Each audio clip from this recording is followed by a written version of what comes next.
بسم اللہ الرحمن الرحیم۔ تمام تعریفیں اللہ کے لیے ہیں جس کے نام پاکیزہ ہیں اور جس کی صفات نہایت بزرگ اور مکمل ہے۔ میں گواہی دیتا ہوں کہ اللہ کے سوا کوئی معبود نہیں، وہ اکیلا ہے، اس کا کوئی شریک نہیں اور نہ ہی کوئی اس کے برابر ہے۔ اس کی نعمتیں بے شمار ہے جنہیں گنا نہیں جا سکتا، اور میں گواہی دیتا ہوں کہ حضرت محمد صلی اللہ علیہ وسلم اللہ کے بندے، اس کے رسول اور اس کی مخلوق میں سب سے برگزیدہ اور خاص دوست ہیں۔ آپ صلی اللہ علیہ وسلم نے پیغام حق پہنچایا، امانت ادا کی، امت کی خیر خواہی فرمائی اور اللہ کی راہ میں جہاد کا حق ادا کر دیا۔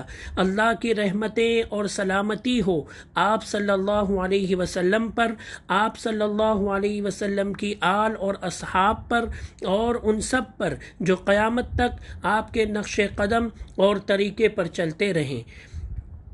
حمد و ثنا کے بعد اے اللہ کے بندو، اللہ کا تقوی اختیار کرو، کیونکہ یہی اس کی رضا اور عزت پانے کا راستہ ہے۔ اے لوگو، ہم نے تم کو ایک مرد اور ایک عورت سے پیدا کیا اور تمہاری قومیں اور قبیلے بنا دیے تاکہ تم ایک دوسرے کو پہچان سکو۔ اللہ کے نزدیک تم میں سب سے زیادہ عزت والا وہ ہے جو سب سے زیادہ پرہیزگار ہے۔ یقیناً اللہ سب کچھ جاننے والا اور باخبر ہے۔ اے ایمان والو، یہودیوں کی ایک پرانی چال جس کے وہ مستحق ہیں، اللہ انہیں وہی بدلا دے، یہ رہی ہے کہ وہ امت کی طاقت کو توڑنے کے لیے مسلمانوں کے درمیان فتنہ پیدا کرتے ہیں، پرانی دشمنی کی آگ بھڑکاتے ہیں یا جاہلانہ تعصبات کو ہوا دیتے ہیں۔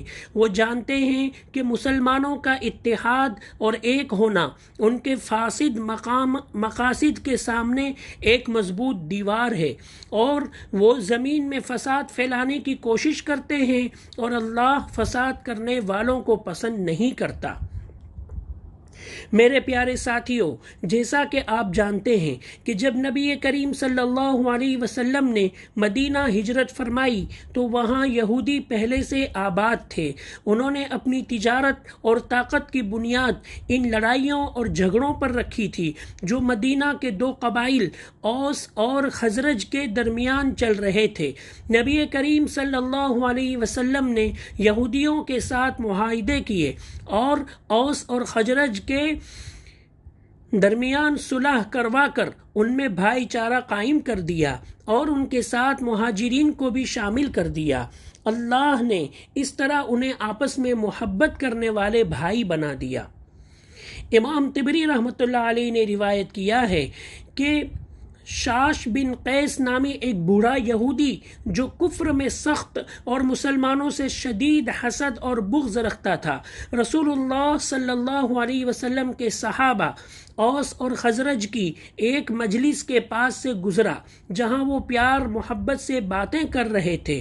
انہیں اسلام کی بدولت یوں امن اور محبت سے اکٹھے دیکھ کر اسے سخت غصہ آیا، کیونکہ جاہلیت میں ان کے درمیان شدید دشمنی تھی۔ اس نے دل میں کہا کہ اگر یہ سب اکٹھے ہو گئے تو یہاں ہمارا قیام مشکل ہو جائے گا۔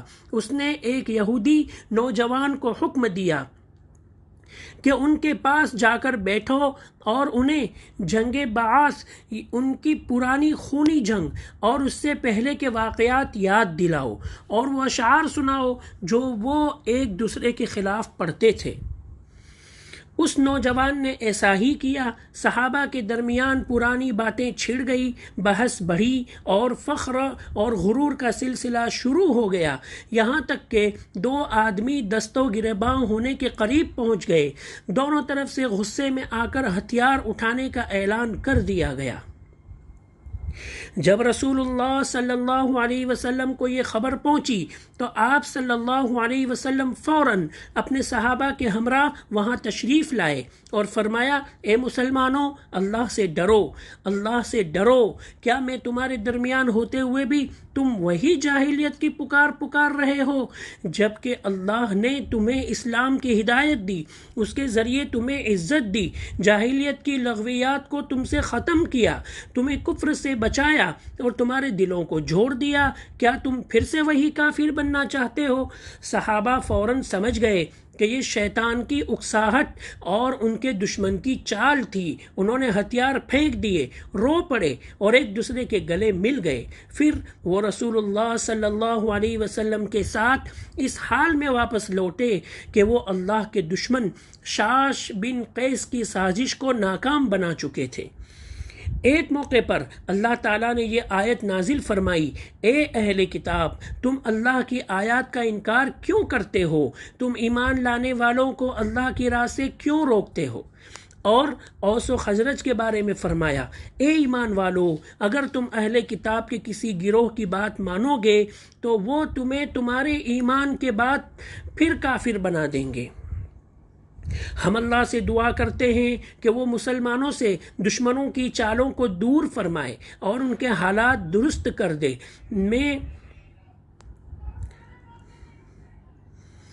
اللہ تعالیٰ کی تعریف بیان کرنے کے بعد، اے اللہ کے بندو، آج کے دور کے یہودی اور امت کے دشمن بھی بالکل وہی کر رہے ہیں جو ان کے بڑوں نے کیا تھا۔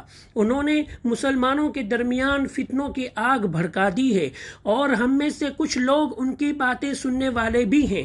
انہوں نے اسلامی دنیا کے نقشے پر لکیریں کھینچ دی ہیں تاکہ ہم میں سے ہر کوئی اپنے ایک چھوٹے سے ٹکڑے کو وطن سمجھ کر اسی تک محدود ہو جائے اور اسے اپنے دوسرے مسلمان بھائیوں کی کوئی پرواہ نہ رہے۔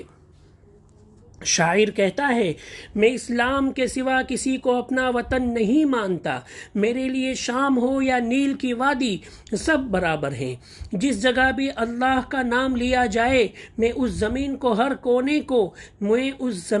ہر کونے کو اپنا اصلی وطن سمجھتا ہوں۔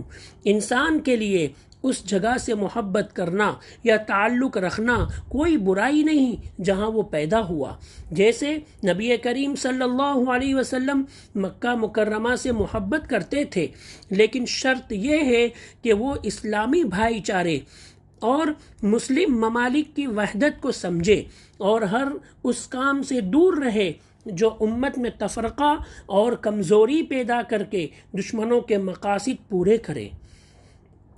اے ایمان والو، اللہ سے ڈرو جیسا کہ اس سے ڈرنے کا حق ہے، اور تمہیں موت نہ آئے مگر اس حال میں کہ تم مسلمان ہو، اور اللہ کی رسی کو مضبوطی سے تھام لو اور تفرقہ میں نہ پڑو۔